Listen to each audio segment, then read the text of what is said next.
Hello everyone, welcome to विज्ञान Ganga. I am कविता कुमावत और आज हम जो एनसीईआरटी जी क्लास 6 के जो 9 नंबर का लेक्चर है उसका अध्ययन करेंगे, जिसका नाम है सजीव एवं उनका परिवेश। इसमें हम जानेंगे कि सजीव वस्तुएं कौन सी होती है, उनका परिवेश कैसा होता है। इसके अलावा हम जानेंगे कि जो सजीव हैं उनका आवास एवं अनुकूलन किस प्रकार का होता है, और जो सजीव है उसमें वृद्धि एवं प्रजनन के बारे में भी अध्ययन करेंगे। तो आइए चलो फ्रेंड्स, हम जो हमारा ये लेक्चर है उसको स्टार्ट करते हैं। तो जो पहले और वो जो है वो 2 बच्चे हैं और वो अपनी छुट्टियों में विभिन्न स्थानों पर सैर करने के लिए गए हैं। तो उन्होंने जो है अनेक रोमांचक स्थानों पर सैर की और ऐसे ही एक यात्रा जो है वो ऋषिकेश में गंगा नदी पर देखने के लिए गए वो, और उन्होंने हिमालय की हिमाच्छादित पर्वत श्रृंखला में कुछ पर्वतों का भी पर्वतारोहण किया, यहाँ जहाँ उन्हें बहुत ठंड थी। और इस पर्वत पर उन्होंने ओक, चीड़ एवं देवदार जैसे अनेक जो वृक्ष है वो देखे, और उनके जो मैदानी क्षेत्र हैं उनके वृक्षों से वो बहुत अधिक भिन्न थे। एक और अभियान में उन्होंने राजस्थान की यात्रा की एवं ऊँट पर उष्ण मरुस्थल भी घूमे, जहाँ से उन्होंने जो है नागफनी के अनेक प्रकार के पौधों को एकत्रित किया। और अंत में वे पुरी गए और उन्होंने समुद्र तट की भी सैर की और वहाँ के जुरायना के वृक्षों की कतार देखी। तो फ्रेंड्स, इन स्थानों के भ्रमण, इनके रोमांचक एवं उल्लासपूर्ण क्षणों का उन्होंने स्मरण करते हुए अचानक उन्हें क्या एक विचार आया। ये सभी स्थान जो है एक दूसरे से इतने भिन्न हैं, कुछ तो बहुत ठंडे थे, कुछ बहुत उष्ण एवं शुष्क थे, तथा कुछ स्थान जो है वो आर्द्र थे, परंतु उन सभी स्थानों पर अनेक प्रकार के बहुत सारे जीव पाए जाते थे। तो उन्होंने क्या सोचा, उन्होंने यह जानने का प्रयास किया कि पृथ्वी पर कोई ऐसा भी स्थान है जहाँ पर कोई जीव नहीं पाया जाता हो। तो बुझो ने जो है अपने घर तथा आसपास के ऐसे विभिन्न स्थानों पर उन्होंने ये देखने की कोशिश की कि क्या यहाँ पर कोई जीव है या नहीं। तो उन्होंने अपने घर के आसपास देखा तथा घर की जो है अलमारी, उसके दरवाजे को देखा, और उसने सोचा कि इसमें कोई भी सजीव नहीं होगा। परंतु कुछ देर के बाद उसने एक छोटी सी मकड़ी देखी, तो उसने सोचा कि घर के बाहर भी ऐसा कोई स्थान के बारे में नहीं सोच पाया कि जहाँ पर किसी प्रकार की जीव ना हो। और पहेली ने भी दूर दूर के स्थानों के विषय में पढ़ना और सोचना प्रारंभ किया। तो उसने अपनी एक पुस्तक में पढ़ा कि जो लोगों ने जो है सूक्ष्म जीवों की ज्वालामुखी है जो है उसके मुख यानी मुहाने पर लोगों ने सूक्ष्म जीवों की खोज कर ली है। सजीव एवं उनका परिवेश। अब देखते हैं कि सजीव और उनका परिवेश किस प्रकार है। पहले और बूझो के मस्तिष्क में एक और विचार आया, जिन स्थानों पर उन्होंने सैर की थी वहाँ किस प्रकार के जीव पाए जाते थे। तो उन्होंने सोचा कि हमने अलग अलग प्रकार के जो स्थान है वहाँ पर सैर की, तो सब अलग अलग जगह थी, उन पर किस प्रकार के जीव थे। तो उन्होंने देखा कि मरुस्थल में ऊँट थे और पर्वत पर बकरी और याक थे। इसी प्रकार जो पुरी में के समुद्र तट पर जो उन्होंने अनेक प्रकार के केकड़े एवं मछलियाँ देखी, वो जिन्हें मछुआरे पकड़ रहे थे। साथ ही चींटियाँ, अनेक प्रकार के जो जीव हैं उन्हें वो चींटियों जैसे जो जीव थे वो उपस्थित थे। इन क्षेत्रों में पाए जाने वाले विभिन्न प्रकार के पौधे अन्य क्षेत्रों के जो पौधे की प्रजातियाँ हैं उनसे भिन्न थे। इन विभिन्न क्षेत्रों के परिवेश कैसा था, क्या उनका परिवेश भी एक समान था। तो आइए अब हम इसको एक क्रियाकलाप के माध्यम से समझते हैं। तो फ्रेंड्स, एक वन से प्रारंभ करते हैं। यहाँ पाए जाने वाले सभी पौधे, जंतु एवं वस्तुओं के बारे में सोचिए। एक जंगल में पाए जाने वाले जंतुओं, पौधों एवं जो वस्तु हैं उसकी सारणी बनाइए। दूसरे क्षेत्र में पाए जाने वाले जो वस्तुओं, जंतु एवं पौधों के नाम भी इस सारणी में लिखिए। तो आप इस अध्याय में दिए गए उदाहरणों को भी इकट्ठा करके इस सारणी में लिख सकते हैं। अपने मित्रों, माता पिता एवं अध्यापक से भी इस विषय में विचार विमर्श आप कर सकते हैं। तथा तालिका में दिए गए अन्य कॉलम में विभिन्न स्थानों पर पाए जाने वाले जंतु एवं पौधों के नाम भी आप जो है लिख सकते हैं। आप पुस्तकालय में उपलब्ध उन सभी पुस्तकों की सहायता ले सकते हैं जिनमें जंतु, पौधे एवं खनिज के विषय में जानकारी दी गई हो। तो फ्रेंड्स, इस सारणी के प्रत्येक कॉलम जो है उसमें अधिकाधिक छोटी बड़ी वस्तुओं एवं जीवों को सम्मिलित करने का प्रयास कीजिएगा। जिस प्रकार की वस्तु हमें मिलती है वे शायद जीवित जंतु या पौधे न हो। संभवतः ये पौधे के भाग जैसे सूखी पत्तियां या जंतु के अवशेष जैसे हड्डियां हो सकते हैं। हमने विभिन्न प्रकार की मिट्टी एवं रोड़े भी मिल सकते हैं। तो अध्याय में जो पीछे वाला अध्याय था ना 5, उसमें हमने इसकी चर्चा की थी कि समुद्र में जो समुद्र का जल है उसमें लवण घुले हुए होते हैं। इस प्रकार भी कुछ अन्य वस्तुएं भी हो सकती है। जैसे जैसे हम अध्याय को पूरा करेंगे सारणी में कुछ उदाहरण सम्मिलित करते जाएंगे। जब हम अन्य रोचक स्थानों की यात्रा करेंगे तब भी इस सारणी के बारे में चर्चा करेंगे। तो आइए हम देखते हैं कि जो सजीव है उनके जो आवास हैं एवं उनके अनुकूलन किस प्रकार होता है। तो इसको भी हम एक क्रियाकलाप के माध्यम से देखते हैं। नहीं, जो क्रियाकलाप 1 है उसमें आपने क्या देखा, सूचीबद्ध किए गए कुछ पौधे एवं जंतुओं से आपको क्या मिला। क्या आपको अनेक प्रकार के जीव मिले? तो बिल्कुल यहाँ हमें अनेक प्रकार के जीव मिले हैं। मरुस्थल वाले कॉलम में और समुद्र वाले कॉलम को ध्यान से देखिए। क्या आपको प्रतीत होता है कि इन दोनों कॉलम के जीव बहुत अलग अलग है? तो बिल्कुल जो मरुस्थल वाले जीव और जो समुद्र वाले जीव है वो एक दूसरे से बहुत ज़्यादा अलग अलग है, बहुत ज़्यादा भिन्न है, उनमें बहुत ज़्यादा विविधताएं पाई जाती हैं। इन दोनों क्षेत्रों में किस प्रकार का परिवेश है? समुद्र के जंतु तथा पौधे लवणीय जल यानी खारे जल में रहते हैं तथा श्वसन के लिए जो जल में घुली हुई ऑक्सीजन है उसका उपयोग जो जलीय पादप है वो और जो जीव है वो करते हैं। इसी प्रकार मरुस्थल में जल बहुत कम मात्रा में उपलब्ध होता है। तो मरुस्थल में जो दिन गर्म तथा रात ठंडी होती है। मरुस्थल में पाए जाने वाले पौधे एवं जंतु भूमि पर रहते हैं तथा श्वसन के लिए आसपास की वायु का उपयोग वो करते हैं। समुद्र तथा मरुस्थल में विभिन्न प्रकार के परिवेश हैं और इन दोनों क्षेत्रों में बिल्कुल जो है एक दूसरे से ये भिन्न होते हैं। पौधे और जंतु देखते हैं। क्या ऐसा नहीं है? आइए दो विभिन्न प्रकार के परिवेश मरुस्थल तथा समुद्र के दो हम जंतुओं को लेते हैं, ऊंट तथा मछली। अब हम देखते हैं कि इन दोनों जो अलग अलग परिवेश है मरुस्थल और जो समुद्र, उनके दो जीवों को लेकर हम देखते हैं कि जो मरुस्थलीय और जो जलीय पादप यानी जो जंतु है उनमें क्या विविधताएं होती हैं। ऊंट की शारीरिक संरचना उसके मरुस्थलीय परिस्थितियों के अनुकूल होती है, उसे जो है मरुस्थल में रहने के योग्य बनाती है। ऊंट के पैर वो अत्यधिक लंबे होते हैं ताकि उनके शरीर जो है वो अपने शरीर को इन्हें लंबे पैरों की सहायता से जो रेत की गर्मी है उससे दूर रखता है। इसमें जो है मूत्रोत्सर्जन की मात्रा बहुत कम होती है तथा मल शुष्क यानी ठोस होता है और उसमें स्वेद यानी पसीना भी नहीं आता क्योंकि शरीर में जल का जो ह्रास है यानी जो कमी है बहुत कम होती है। इसलिए वे बिना जल पिए भी कई दिनों तक रह सकता है। और जो ये ऊंट है उसके अंदर जो अतिरिक्त जल होता है ये उसको अपने कुब्बड़ में भी स्टोर कर लेता है और ज़रूरत पड़ने पर उसको काम में ले लेता है, जिससे ये अनेक दिनों तक बिना पानी पिए रह सकता है। तो फ्रेंड्स, विभिन्न प्रकार की मछलियों को देखते हैं। अब हमने जो मरुस्थलीय परिवेश था उसको देख लिया, उसके ऊँट देख लिया कि वो जो मरुस्थलीय परिवेश में रहने के लिए ऊँट किस प्रकार अनुकूलित है। और अब हम देखते हैं कि समुद्र में रहने के लिए यानी जल में रहने के लिए मछलियों का शरीर किस प्रकार का होता है। तो हमने जो है विभिन्न प्रकार की मछलियों को देखा, परंतु इसमें इतनी अधिक किस्म की मछलियों में क्या आपको इनकी आकृति में कुछ समानताएं दिखाई देती है? इन सभी का शरीर धारा रेखीय होता है। तो हमने पीछे वाले अध्याय में भी पढ़ा था कि जो मछलियां हैं उनका जो शरीर है वो धारा रेखीय होता है। उनकी यह आकृति उन्हें जल के अंदर विचरण करने में सहायता करती है। मछलियों के शरीर चिकने सल्कों से ढका होता है। ये सल्क मछली को सुरक्षा तो प्रदान करते ही हैं, साथ ही उन्हें जल में सुगमता से गति करने में भी सहायता करते हैं।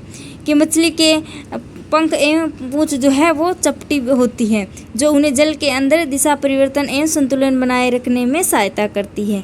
मछली में गिल यानी क्लोम पाए जाते हैं, जो जल में श्वसन लेने में सहायता करते हैं। तो हम देखते हैं कि मछली की संरचना उसे जल में रहने के में सहायता करती है तथा जो ऊँट है उसकी संरचना उसे मरुस्थल में रहने के लिए जो है मदद करती है यानी सहायता करती है। तो हमने पृथ्वी पर पाए जाने वाले जो असंख्य प्रकार के जीव जंतु हैं उनमें से केवल 2 के ही उदाहरण लिए।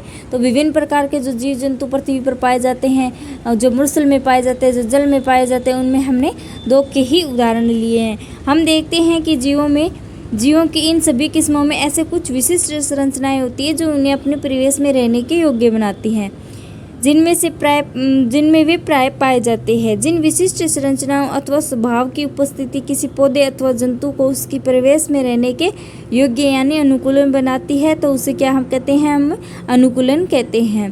भिन्न जंतु है वो विभिन्न परिवेश में के प्रति अलग रूप से अनुकूलित हो सकते हैं। तो फ्रेंड, किसी जो सजीव का परिवेश है उस जिसे में वह रहता है वह उसका क्या कहलाता है? आवास कहलाता है। अपने भोजन, वायु, शरण स्थल एवं अन्य आवश्यकताओं के लिए जीव अपने आवास पर निर्भर करता है। आवास का अर्थ है वासस्थान, एक घर, मतलब आवास। जिस प्रकार हम घर में रहते हैं वो हमारा आवास है, उसी प्रकार जो जीव है, कोई वन में रहता है तो उसका आवास वहाँ है, कोई जल में रहता है तो वहाँ है, कोई मरुस्थल में रहता है तो वहाँ है। विभिन्न प्रकार के पौधे एवं जंतु एक ही आवास में संयुक्त रूप से भी रह सकते हैं। तो स्थल यानी ज़मीन पर पाए जाने वाले पौधे एवं जंतुओं को आवास को हम क्या बोलते हैं? उसे हम बोलेंगे स्थलीय आवास। जैसे कि वन, घास के मैदान, मरुस्थलीय, तटीय एवं पर्वतीय क्षेत्र स्थलीय आवास के कुछ उदाहरण हैं। इसी प्रकार जलाशय यानी दलदल, झील, नदियाँ एवं समुद्र जहाँ पौधे एवं जंतु जल में रहते हैं तो उसे हम क्या कहते हैं? जलीय आवास कहते हैं। विश्व के विभिन्न भागों में पाए जाने वाले वनों, घास के मैदानों, मरुस्थलीय, तटीय एवं पर्वतीय क्षेत्रों में भी बहुत अधिक जो है विषमताएं पाई जाती हैं। क्या ये सभी जो आवास हैं आवासों के लिए भी सत्य है? तो किसी आवास में पाए जाने वाले सभी जीव जैसे कि पौधे एवं जंतु जिनके जैविक घटक हैं, चट्टान, मिट्टी, वायु एवं जल जैसे अनेक निर्जीव वस्तुएं आवास के अजैविक घटक है। तो फ्रेंड्स, हमने क्या देखा कि जैविक घटक और अजैविक घटक के बारे में देखा कि किसी आवास में पाए जाने वाले सभी जो जीव है जैसे कि पौधे एवं जंतु उसे तो हम बोलेंगे जैविक घटक, और जो मतलब चट्टान, मिट्टी, वायु एवं जल जैसे अनेक निर्जीव वस्तुएं होती हैं उनको हम क्या बोलते हैं? अजैविक घटक बोलते हैं। सूर्य का प्रकाश एवं ऊष्मा भी क्या है? परिवेश के अजैविक घटक हैं। हम जानते हैं कि कुछ पौधे बीजों से उगते हैं। आइए बीज के अंकुरण से नए पौधे बनने की प्रक्रिया के बारे में हम जानें। तो अब हम पढ़ते हैं बीज के अंकुरण के बारे में। तो इसको हम एक क्रियाकलाप के माध्यम से देखते हैं। तो अध्याय 1 में किए गए क्रियाकलाप नंबर 5 जो हमने पहले वाले पाठ में हमने किया था ना क्रियाकलाप, उसका स्मरण करना है। इस क्रियाकलाप में मूंग के बीजों के अंकुरण हमने निकाला था, अर्थात वे अंकुरित हो गए थे। ये बीज से एक नए पौधे का भी प्रारंभ हो गया था। तो मूंग के कुछ सूखे बीजों को एकत्रित हमें करना है। तो फ्रेंड्स, कुछ बीजों के ढेर को अलग रख दें तथा शेष को 1 दिन के लिए पानी में भीगने के लिए रख देंगे। तो भीगे हुए बीजों को 4 हिस्सों में हमें बांट देंगे। जो बीज हमने लिए थे उसको हमने जो है भिगो दिया था, और भिगोने के बाद हमने क्या किया था, उनको क्या करना है, उनको जो ढेर है उसको अलग रख देना है, और भिगे हुए जो बीज है उनको 4 हिस्सों में हमें बांट लेना है। उसमें से एक हिस्से को 3-4 दिन के लिए पूरी तरह से पानी में डुबोकर हमें रखना है, और सूखे हुए बीजों को तथा पानी में पूरी तरह डूबे हुए जो बीज हैं उनको बिल्कुल भी नहीं हिलाना है। और भीगे बीजों में से एक भाग को धूप वाले कमरे में तथा दूसरे भाग को पूरे अंधेरे क्षेत्र में हमें रख देना है, जैसे कि अलमारी जिसमें धूप नहीं जाती हो। और जो अंतिम भाग है उसको हम बहुत ही ठंडे वातावरण में रखेंगे, जैसे कि रेफ्रिजरेटर, या उसके चारों ओर हमें बर्फ़ लगा देंगे। इन 3 भागों में को हमें प्रतिदिन जल से नम रखेंगे तथा अधिक जल को निकाल देंगे। कुछ दिन बाद आप क्या देखते हैं, क्या सभी 5 भाग समान रूप से अंकुरित हो जाते हैं? तो बिल्कुल नहीं। जो 5 भाग है समान रूप से अंकुरित नहीं होते हैं। क्या आप प्रकाश से दूर रखे भाग या अत्यधिक ठंडे परिवेश में रखे भाग में अंकुरण की दर में कमी या कोई भी अंकुरण नहीं देखते हैं? तो क्या आपने पाया कि वायु, जल, प्रकाश तथा जो ऊष्मा जैसे अजैविक घटक सजीवों के लिए अत्यंत आवश्यक है? वास्तव में ये जैविक कारक सभी जीवों के लिए महत्वपूर्ण है।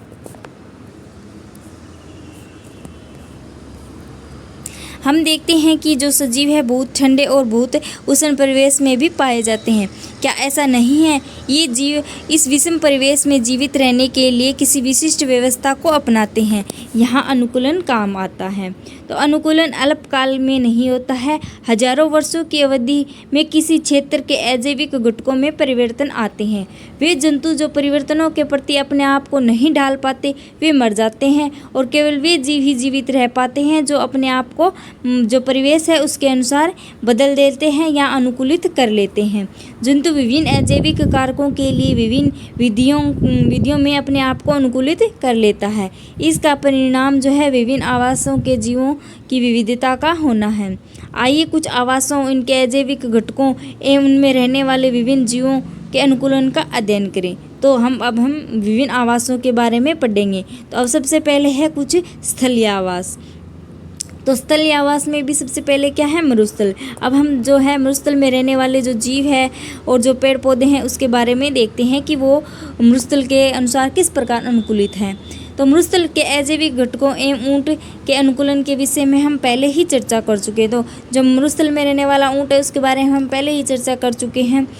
मरुस्थल में पाए जाने वाले अन्य जंतु एवं पौधों में क्या होता है, क्या उनमें भी इस प्रकार के अनुकूलन पाए जाते हैं? तो मरुस्थल में रहने वाले चूहे एवं सांप के जो पैर है वो ऊँट की तरह भांति लंबे तो नहीं होते। वे दिन की तेज़ गर्मी से बचने के लिए क्या करते हैं? वो दिन में जो तेज़ गर्मी है उससे बचने के लिए भूमि के अंदर जो गहरे बिल हैं उनके अंदर वो रहते हैं। रात्रि के समय जब तापमान में कमी आती है तो वो जो जंतु है अपने बिलों से बाहर आ जाते हैं। तो मरुस्थल में उगने वाले कुछ सामान्य पौधों को भी चित्र में दर्शाया गया है। यहाँ पौधे मरुस्थल के प्रति किस प्रकार अनुकूलित है। तो आइए अब हम जो क्रियाकलाप नंबर है उसको देखते हैं कि गमले में लगा एक कैक्टस तथा पत्तियों वाला एक पौधा कक्षा में लाइए। दोनों पौधों में कुछ भागों को पॉलीथीन की थैली से ढककर उसी प्रकार बांधिए जिस प्रकार हमने अध्याय 7 के क्रियाकलाप में माना था। तो पौधे में वाष्पोत्सर्जन का अध्ययन करते समय हमने माना था और गमले में लगे पौधे को हम धूप में रख देते हैं तथा कुछ घंटे बाद इसका हम क्या करते हैं? प्रेक्षण करते हैं। तो आप क्या देखेंगे? क्या आपको दोनों पॉलीथीन की थैलियों में एकत्रित जल की मात्रा है उसमें कोई अंतर दिखाई देता है? तो मरुस्थलीय पौधे वाष्पोत्सर्जन के द्वारा जल की बहुत कम मात्रा जो है वो निष्कासित करते हैं। मरुस्थलीय पौधों में पत्तियां या तो अनुपस्थित होती हैं अथवा बहुत छोटी होती हैं। कुछ पौधों की पत्तियां कांटों यानी सूल का रूप ले लेती है। इसमें पत्तियों में होने वाले वाष्पोत्सर्जन में होने वाला जो जल का ह्रास है उसमें कमी आती है। नागफनी में पत्ती जैसी जिस संरचना को आप देखते हैं वे वास्तव में उसका क्या होता है? तना होता है। इन पौधों में प्रकाश संश्लेषण सामान्यतः तने से होता है। तना एक मोटी मोमी परत से ढका रहता है जिसमें पौधे को जल संरक्षण में सहायता मिलती है। अधिकतर मरुस्थलीय पौधों की जड़ें जो है जल अवशोषण के लिए मिट्टी में बहुत गहराई तक चली जाती है जहाँ से वो जल का अवशोषण करती है ताकि वो जो है भूमि की गहराई में जल की जो मात्रा है उसको अवशोषित कर सके। अब जो हमारा नेक्स्ट क्षेत्र है वो है पर्वतीय क्षेत्र। ये आवास क्षेत्र सामान्यतः बहुत ठंडे होते हैं। जो पर्वतीय आवास क्षेत्र है वो बहुत ठंडे होते हैं और उनमें तेज हवा चलती है। कुछ क्षेत्रों में शीतकाल में जो है हिमपात भी होता है। पर्वतीय क्षेत्रों के जो पौधे एवं जंतु हैं उनमें अनेक प्रजातियां पाई जाती हैं। यदि आप पर्वतीय क्षेत्र में रहते हैं अथवा वहां घूमने के लिए गए हैं तो आपने ऐसे अनेक वृक्ष देखे होंगे, परंतु क्या आपने ऐसे वृक्षों को अन्य क्षेत्रों में भी देखा है? ये वृक्ष अपने आवास में विद्यमान परिस्थितियों में रहने के लिए किस प्रकार अनुकूलित होते हैं? तो हमें चित्र में क्या दिखाया गया है? ये शायद पहले वाला पहाड़ी तेंदुआ है और दूसरे वाला याक है और तीसरे वाली क्या है? पहाड़ी बकरी है। ये जो है पर्वतीय आवास के प्रति अनुकूलित है। ये वृक्ष सामान्यतः शंकुआकार होते हैं। जो ये पर्वतीय क्षेत्र होते हैं इनमें जो वृक्ष पाए जाते हैं ये क्या होते हैं? सामान्यतः शंकुआकार होते हैं यानी ऊपर से शंकु की आकृति के होते हैं तथा जो इनकी शाखाएं हैं वो भी क्या होती है? तिरछी होती है और इनमें वृक्षों की पत्तियां जो है सुई के आकार की होती है। इसमें वर्षा का जल एवं हिम सरलता से नीचे की ओर खिसक जाता है। पर्वतों पर इन वृक्षों से अधिक भिन्न आकृति एवं आकार वाले वृक्ष भी मिल सकते हैं। पर्वत पर जीवित रहने के लिए उसमें कुछ अन्य प्रकार के अनुकूलन हो सकते हैं। पर्वतीय क्षेत्र में पाए जाने वाले जंतु भी वहाँ की जो परिस्थिति है उसके प्रति अनुकूलित होते हैं। उनकी जो त्वचा है वो क्या होती है, मोटी होती है तथा फर और जो उनकी मोटी त्वचा या फर ठंड से उसे बचाती है। उदाहरण के लिए शरीर को गर्म रखने के लिए याक का शरीर लंबे बालों से ढका रहता है। पहाड़ी तेंदुए का जो शरीर है वो फर से ढका रहता है। ये बर्फ में चलते समय उसके पैरों को ठंड से बचाता है। पहाड़ी बकरी मजबूत खुर उसे ढालदार चट्टानों पर दौड़ने के लिए अनुकूलित बनाती है। जैसे जैसे हम पर्वतीय क्षेत्र जो है उनमें ऊपर की ओर चढ़ते जाते हैं, परिवेश का स्वरूप बदलता जाता है। जिस प्रकार हम जो पर्वतीय क्षेत्र है उसमें नीचे से ऊपर की ओर जाते हैं तो फ्रेंड्स वहाँ का जो ऊपर की ओर जाते हैं उनका परिवेश से बदलता जाता है। हम विभिन्न प्रकार की ऊंचाई पर पाए जाने वाले जो जीव हैं उनका अनुकूलन में विविधता देखते हैं। जो पर्वतीय क्षेत्र है उनमें भी विविधताएं पाई जाती है। जो नीचे पर्वतीय क्षेत्रों में नीचे की ओर रहते हैं उन वो जीव की शारीरिक संरचना है जो है वो अलग होती है। जो उससे ऊपर होते हैं उनकी थोड़ी अलग होती है। अब हम देखते हैं नेक्स्ट जो हमारा है घास स्थल।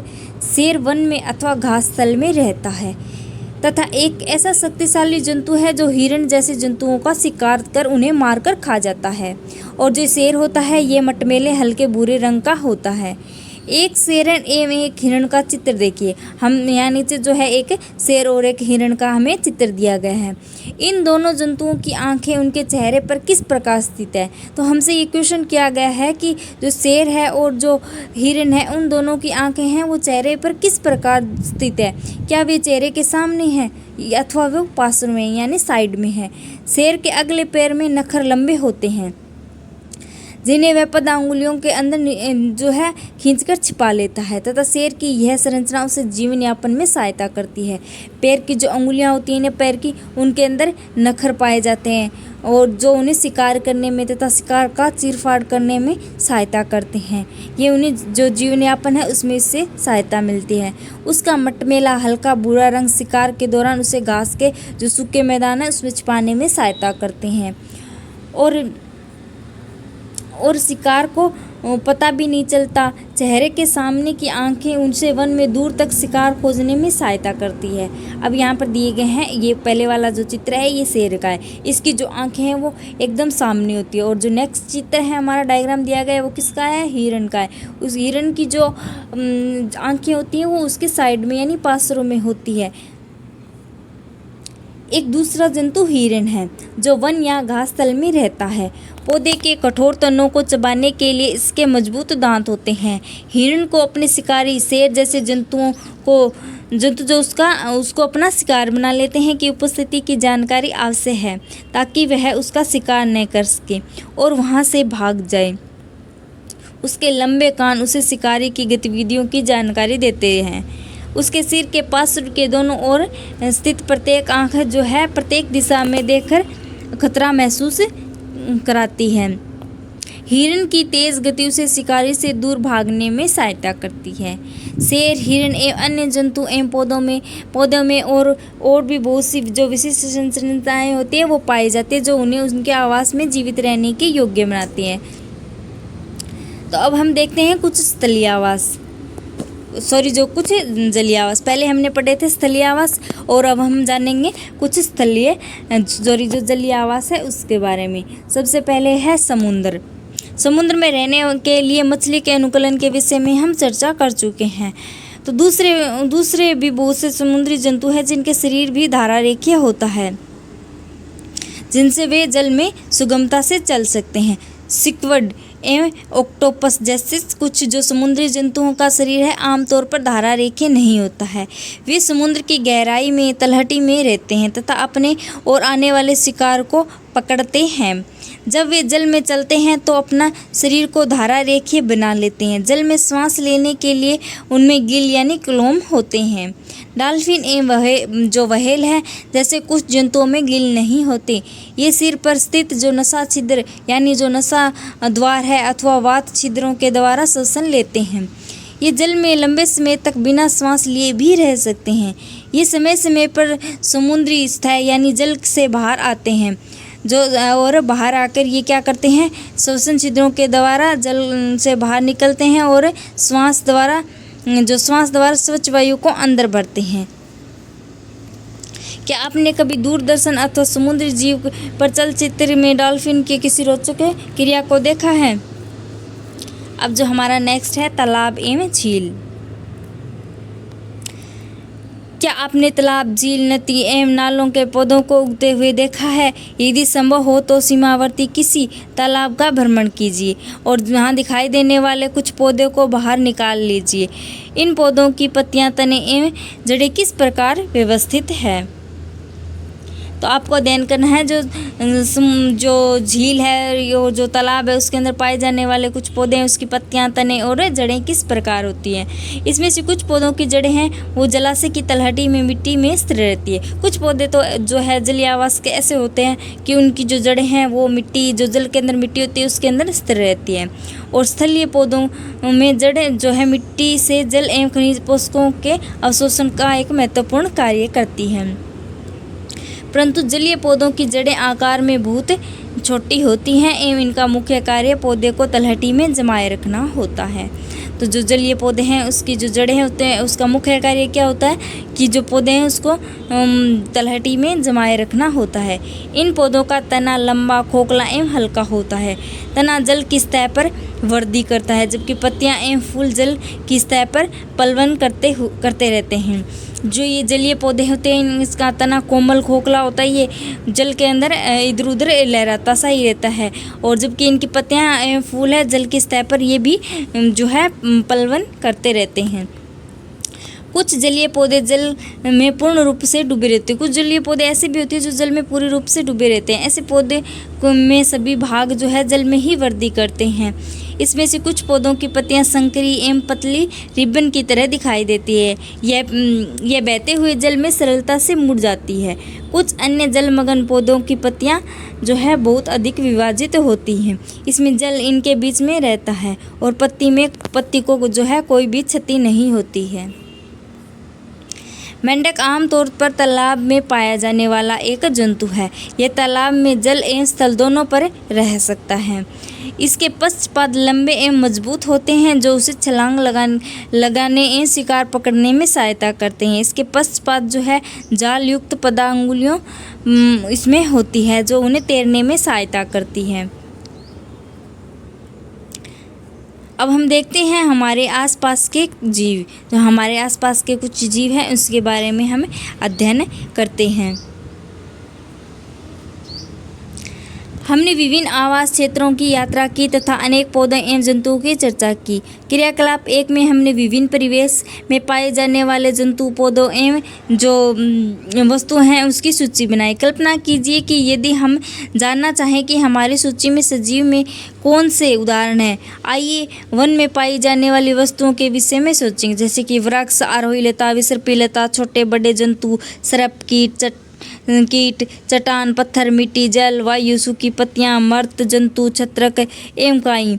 वन में पाई जाने वाली जो है विभिन्न वस्तुओं के कुछ उदाहरण हैं। इनमें से सजीव कौन है? तो हम देखते हैं इनमें से सजीव कौन है। तो देखिए जो वृक्ष, आरोही लता, विसर्पी लता, छोटे बड़े जंतु और जो पक्षी, सर्प, कीट, ये क्या है? ये सजीव है। और ये जो बाकी वाले क्या है? ये निर्जीव है।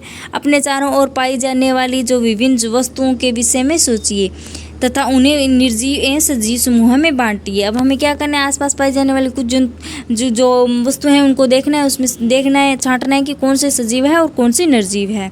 कुछ प्रकरणों के लिए हमारे लिए ये आसान होगा। उदाहरण के लिए घर में कुर्सी अथवा जो मेज जैसी वस्तुएं सजीव नहीं है। पहली एडवर्ड लीए द्वारा रचित कंप्लीट नॉनसेंस का यह छंद पढ़ रही है। तो यहाँ एक छंद दिया गया है। पहली और बूझों को कविता बहुत मज़ेदार लगी क्योंकि वे जानते हैं कि मेज़ और कुर्सी सजीव नहीं है। अतः ये न तो चल सकते हैं, न बोल सकते हैं और न ही ऐसी समस्याओं को महसूस कर सकते हैं जिसमें वे इसमें पीड़ित दिखाया गया है। हम जानते हैं कि कुर्सी, मेज़, पत्थर अथवा एक सिक्का सजीव नहीं है। इसी प्रकार हम जानते हैं कि हम जीवित हैं और हमारी ही तरह संसार के सभी मनुष्य और कुत्ता, बिल्ली, बंदर, गिलहरी, कीट जैसे जंतु सभी सजीव हैं। हमें कैसे पता चलता है कि कोई वस्तु सजीव है? कभी कभी हम निर्णय करना इतना आसान नहीं होता है।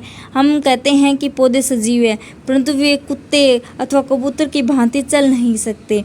दूसरी ओर एक कार अथवा बस चल सकती है, फिर भी हम उन्हें निर्जीव कहते हैं। पौधे एवं जंतु समय के साथ वृद्धि करते हैं, परंतु कई बार ऐसा ही प्रतीत होता है जैसे कि आकाश में बादल अपने आकार में वृद्धि कर रहे हैं। तो क्या इसका अर्थ क्या है कि बादल सजीव है? नहीं। तो आखिरकार हम निर्जीव एवं सजीवों के अंतर किस प्रकार करेंगे? क्या सजीवों के कुछ विशेष लक्षण होते हैं जो उन्हें निर्जीव पदार्थों से अलग करते हैं? आप जो है स्वयं सजीवों का एक बहुत अच्छा उदाहरण है। आपने ऐसे जो कौन से विशेष लक्षण हैं जो आपको निर्जीव वस्तुओं से अलग करते हैं? अपनी नोटबुक में ऐसे कुछ जो लक्षण हैं उनके नाम लिखिए। अपनी बनाई गई सूची को ध्यान से देखिए एवं पता लगाइए कि कौन से लक्षण जो है अन्य जंतुओं अथवा पौधों से भी अलग पाए जाते हैं। संभवतः इसमें कुछ लक्षण सजीव और वस्तुओं के समान होते हैं।